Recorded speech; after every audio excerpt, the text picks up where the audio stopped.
aquesta placa de ceràmica, que és només un record i a motiu d'agraïment de la vostra visita, que esperem, doncs, això, que no acabi soterrat i que la pengeu en algun dels carrers o en algun dels indrets de Begur. Ja ens n'encarregarem. Moltíssimes gràcies, Maria Ansela, per la inversió avui aquí amb nosaltres.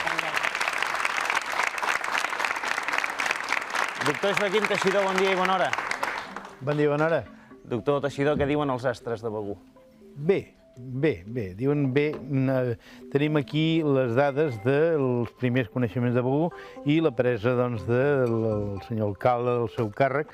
Evidentment, aquests dos són punts que marquen una fita important en aquest sentit.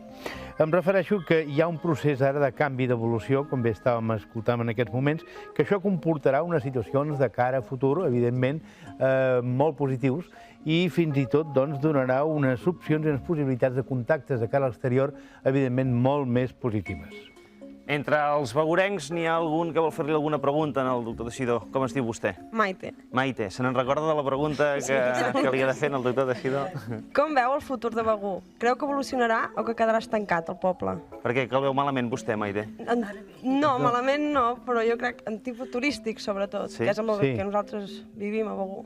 Evidentment, aquesta pregunta quasi l'he resposta i l'hem estat sentint aquí, és que hi ha una evolució, es produirà, jo crec que entre el 76 i 77 és el moment més adient perquè Begur prengui un altre caire, una altra forma, una altra ambientació de cara a l'exterior, al turisme, etc. I tot això, doncs, aquestes innovacions seran les que comportaran aquests canvis i aquestes evolucions que estem assenyalant. I per què ho fa això de respondre les preguntes abans que les s'hi facin, doctor Teixidor? En tot cas, esperem que facin les preguntes i després les responem. Com es diu vostè? Molt mala intenció, Carles? Molt bé, què voldria preguntar-li? Li volia preguntar al senyor Teixidor, a veure si mos podria més o menys esbrinar el per què tenim tanta tramuntana al Costa Brava. Home, però estem parlant amb el doctor Teixidor, no amb el Rodríguez Picó. Necessitàvem el Picó, no? Però també a veure si ell podia més o menys resoldre una mica el programa. Resoldre? No sé si ho pot resoldre. No ho crec. Explicar el per què passa? Les estrelles? A veure. Jo us he de dir que, evidentment, des dels coneixements que tenim de Begur, indiscutiblement hi ha una posició astral que sol donar o terratrèmols o vent. Jo crec que en certa forma us convé més el vent, no? Això és molt difícil que pugui desaparèixer, donat que és ja una qüestió, diríem-ne, quasi de fundació, una qüestió innata dins de Begur, concretament. I pel que fa al dia d'avui, doctor Teixidor, com Bé, ho el tenim dia tots d'avui és un dia plegats? molt tranquil·let. Avui els de la signe de la balança tenen molta ambientació, molta comunicació i, a més, amb una bona relació amb Júpiter. Això implica que tant el Sagitari, els balança, com els Lleó, els Gèminis i els Aquari, tindrà un dia força interessant. Els altres, un dia molt tranquil, evidentment, que no hi veig complicacions per avui. Molt bé, doctor Teixidor, moltes gràcies. Bon dia i bona hora. Ja ha arribat el moment aquell en el que un presentador el millor que pot fer és aixecar-se i retirar-se discretament perquè davant del personatge que tenim a continuació és el mínim que podríem fer. Senyor Josep Maria Bacs, bon dia. No, vull dir que el que se n'ha d'anar seria jo, perquè al seu costat, doncs clar, fixar-s'hi com estem. Què tal? Molt bé. Moltíssimes gràcies per haver vingut fins aquí i probablement molts dels nostres espectadors s'estaran preguntant què hi fa el Josep Maria Bacs en un programa com aquest. El Josep Maria Bacs és aquí perquè és begurenc de segona residència. De segona residència, exacte. Per cert, hi ha una cosa curiosa, no sé si ho heu esmentat, que a vegades quan jo dic on estàs el cap de setmana, allò a les vacances, dic estic a Begur, i es pensa que és a la Cerdanya, això. Perquè com que se diu Begur, doncs hi ha molta gent, i catalans, ho dic seriosament, que es pensen que Begur, no els hi sona, Begur, és curiós, no? Quant temps feia que no coincidia amb el doctor Teixidor? La temporada passada a la ràdio vam coincidir cada dia. I a la televisió, poder des de l'època del Filip Prim? Déu-n'hi-do, és el Filip Prim. Primer va ser el Tres i l'Astròleg. Tres i l'Astròleg, que era el seu programa, el seu gran programa. Després va ser el Filip Prim. Després el Filip Prim, sí. I després a la ràdio. Exacte. Josep Maria Bacs, per què Begur?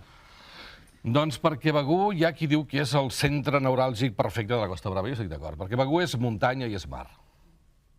Jo estic en un racó de Begur, no estic al poble mateix, sinó uns 4 quilòmetres de Begur, i quan haig d'anar a l'apartament que tinc allà llogat, no es pensin que tinc cap torre faraònica, doncs travesso un bosc, i és fantàstic travessar un bosc i arribar després a un lloc davant del mar, que és fantàstic, això. I aquí vas arribar per casualitat o...? No, perquè vaig anar guaitant, m'entens? Vaig començar a la costa des de dalt del Cap de Creus fins a Amposta, gairebé allò mirant, i dius, escolta, això està molt bé. I està molt bé, Begur, és una meravella, Begur. Hi ha poca gent que associa el Josep Maria Bacs amb Begur.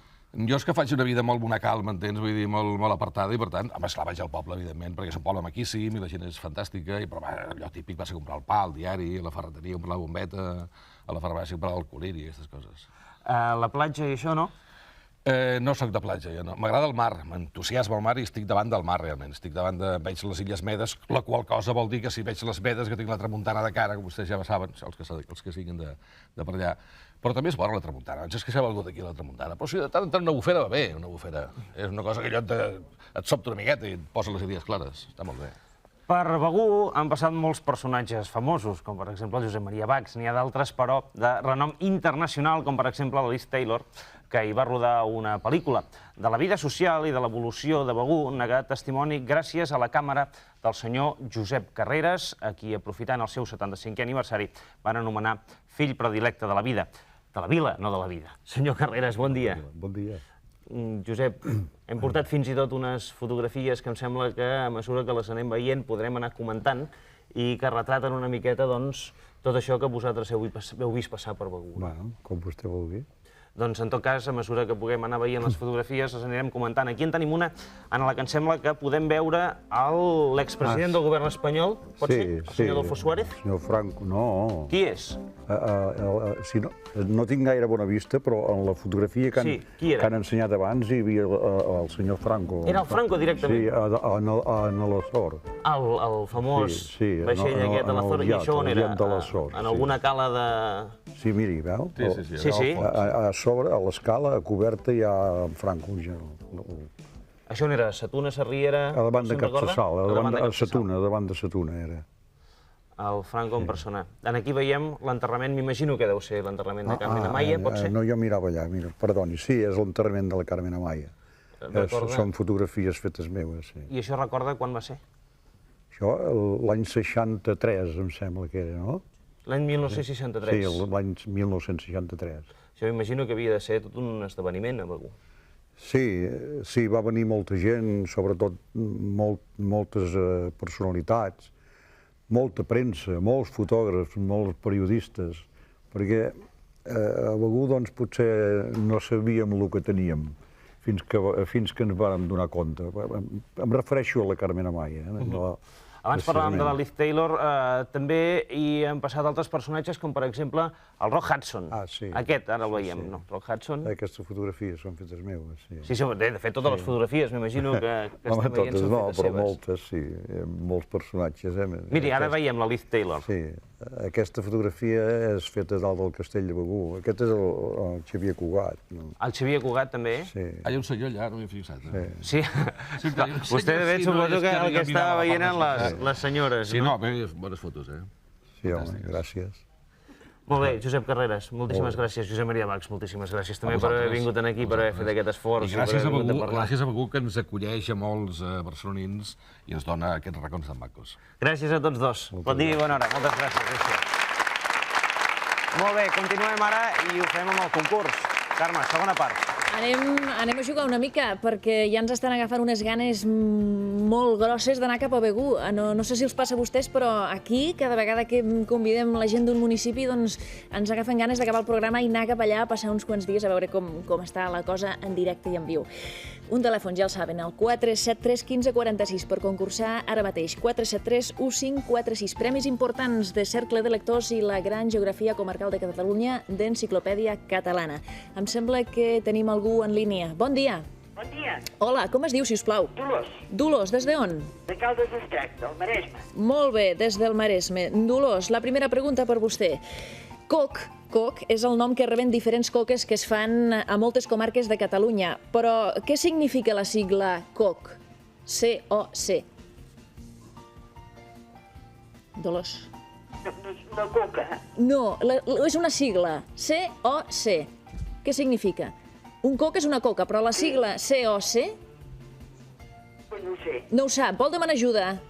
Doncs bueno. Sí? Doncs a veure la propera concursant o el proper concursant si sap el que significa. Gràcies, Dolors, des del Maresme. Adéu. Adéu-siau. Bon dia. Hola. Hola, bon dia. Endavant. Vostè vol ajudar la senyora Dolors? No. No ho sap tampoc. Bé, Em diu el seu nom? Anna Maria. Anna Maria, des d'on? Des de Vilassar, del Camp del Maresme. Molt bé, avui de la gent del Maresme. M'agrada que s'hagin decidit. Molt bé. A veure, doncs miri les imatges fixament, perquè això va d'imatges avui. Alerta. Aquesta que veu és la planta més tòxica que creix a Catalunya. La trobem a la zona pirinenca i pot ser mortal. Com es diu? Ajuda. Ajuda, d'acord. Estigui pendent, doncs, a la propera trucada. Moltes gràcies. Abans de passar a la següent, direm que les sigles COC signifiquen Comitè Olímpic Català, lògicament. Tercera i última trucada d'avui. Bon dia. Hola, bon dia. Hola, vostè vol ajudar l'Anna Maria? No, perquè no ho sé. És molt difícil. Doncs és el acònit o escanyallops, el nom més diguéssim, més d'anar per casa, no? Bé, li faig l'última pregunta. Em diu el nom? Gemma. Gemma, des d'on? Des de Barcelona. Des de Barcelona. Gemma, si Sarajevo es convertís en una perllongació de Barcelona, tal com es proposava al programa de la Mercè 95, quin número de districte li tocaria? Pues no sé. No ho sap, vostè és de Barcelona. El Ai, no, l'11, Gemma. Ho senti moltíssim, l'esperem qualsevol dia, eh? Vale, molt bé. Gràcies, adéu-siau. Adéu. Ara ja ho saben, comencem a sentir l'oloreta perquè ens toca anar cap a la cuina. Adéu-siau. Gràcies, Carme. La cuina begurenca és cuina, evidentment, marinera, una cuina que dominen com ningú les mestresses de casa de Begur, com per exemple la Vicenta Caparrós. Bon dia, senyora Vicenta. Bon dia. Què ens ha portat la senyora Vicenta Llorenç avui? He portat un arròs molt senzill, però alhora molt diferent i vaja, que molt poca gent l'haurà vist. Oi, senyora Vicenta? Sí. Això dels moixons és un peix molt especial. Ensenyem-lo. I molt de Begur. Ara ensenyem-lo. Ensenyem-lo. Bueno, també n'hi ha a Sant Feliu, que no m'ho matin després. Bé, això mateix, diguem-ho tot, que després no rebem. Aquest peix tan petitet es diu moixó. Vagin avui, parin atenció al llenguatge, perquè moixó també és un ocell en altres llocs. Aquest peix és moixó. Moixons, perquè n'hi ha molts sempre. Això farem, doncs, un arròs de moixons, que no d'ocells, d'aquest peix de sa tuna.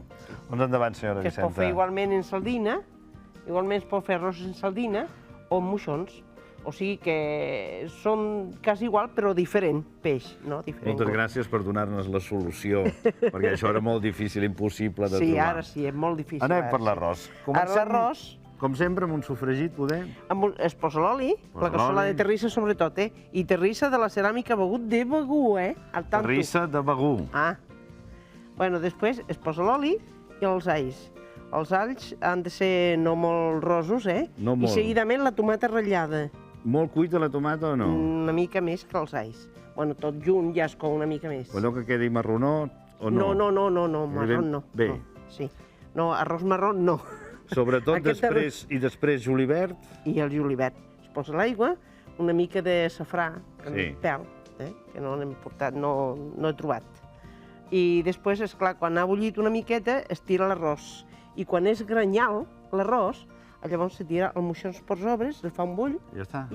I què vol dir granyal? Granyal vol dir que no sigui molt cuit. Granyal vol dir que sigui una mica enter, perquè després s'acaba de coure amb els moixons. Han de fer un xup-xup, també. Un arròs a la cassola, no paelles, a la cassola, com fa a les nostres costes. Moixons, arròs granyal. Brunyols de l'Empordà. Brunyols. No bunyols. Brunyols. Brunyols. I també tenim aquí ses borilles. Ses borilles. Que no és ben bé de Begur, és de Cadaqués, però una senyora de Cadaqués que viu a Begur diu nosaltres també estem a Begur. Esclar que sí. Senyora Vicenta, moltes gràcies. Un arròs senzill, fàcil i boníssim. I molt bo, sí. Alguns secrets d'aquests especials sortiran també demà. No ens deixin. Vicenta, moltes gràcies a vostè. De res. Molt bé, Vicenta. Gràcies, Llorenç. Un bon motiu per anar a Begur, evidentment, és la seva cuina, però també hi podeu anar per alguns dels actes que s'hi fan, com per exemple aquests. Ball popular tots els dimecres de juliol i agost. Cinema a la fresca tots els dijous de juliol a setembre. I la festa major, per Santa Reparada, el tercer diumenge de setembre. Brunyols, Llorenç? Sí, però no bru, sinó un semi-bru, que jo no ho sé dir. No, és a dir, que no n'aprendrem. En podem anar fent de programes d'aquests cada dia. El que passa és que acabarem el programa fent un diccionari català-català fantàstic. Català-català? Sí. El que passa que cada dia ho fem al revés, no? Comencem pels postres. És a dir, a l'hora de dinar, quan acabem el programa, aleshores, com que quan no porten carquinyolis, porten brunyols... Ja ens van explicar, algú també ens ho va resoldre, això, si te'n recordes, dient-nos que els carquinyolis per aperitiu sucats amb vi també eren prou bons. O sigui que al final, la suma dels factors... Ho barregem després, vull dir que això no té cap... A tu també et passa que la suma dels factors... Sí, no altera el producte. No altera el producte? A mi el que em passa és que a aquestes hores fer la cuina, la veritat és que ja estic desmaiat. Doctor, un poble que suposo que coneixia, Begur. Begur, sí, el conec. Llorenç, el coneixies tu també? Poc, malauradament poc. Hem aconseguit que després del programa d'avui el coneixis una mica millor? Oh, ja hi havia estat, però per primera vegada l'any passat. Sí, l'any passat per primera vegada. És que després s'imposen a veure aquests pobles, després del que hem parlat i el que hem vist. D'això es tracta. Moltes gràcies, Llorenç, moltes gràcies, professor Teixidor, i gràcies també a Begur i als begurencs que avui ens han acompanyat. Demà rebrem la gent d'Àger, a la Noguera, un poble gairebé verge per al turisme, però amb molts al·licients que intentarem descobrir aquí. El som i serem. Fins demà. Gràcies, bon dia i bona hora. Adéu-siau.